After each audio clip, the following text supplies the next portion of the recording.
Most people think confessions are the strongest evidence you can have in court. I mean, if someone confesses, they must be guilty, right? But psychology shows that people sometimes confess to crimes they didn't commit. Today, I'm going to explain false confessions, why they happen, and why they're such a big problem in the legal system today. In psychology, a false confession happens when someone admits to a crime even though they're actually innocent. This sounds crazy at first, but most of us assume people wouldn't ever confess to something they didn't do.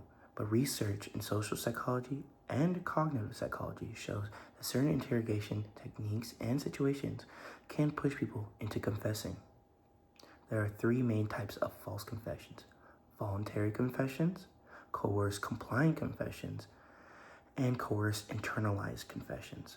For this video, I'm going to focus mostly on coerced confessions because those are the ones that show up a lot in real court cases.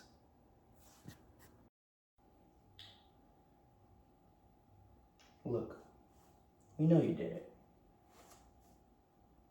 We just need to know why. If you cooperate with us, things might go a little bit smoother for you. I already told you I didn't do anything. Look, we have evidence. People already think you're guilty. If you just cooperate with us, we'll get you home sooner, all right? This is an example of psychological pressure. Police have the right during interrogations to lie about evidence, to isolate suspects, and to use tactics that make people feel like the only way out is confessing. And over time, people might just confess to stop the stress. Fine, I did it. False confessions work psychologically because humans are really sensitive to authority and stress. Long interrogations can lead to exhaustion, confusion, and fear.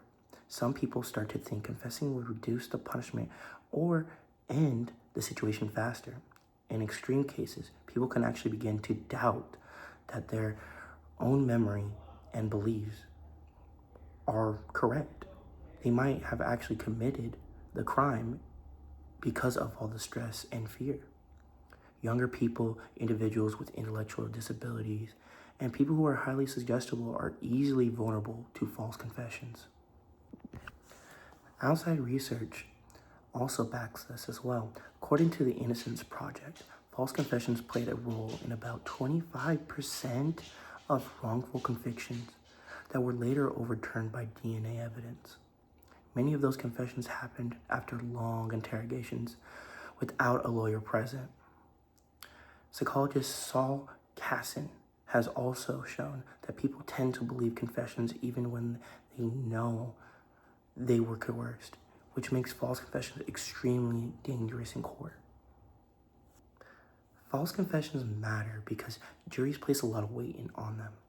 Once someone hears the suspect confessed, it's hard to ignore, even if the confession was pressured or unreliable.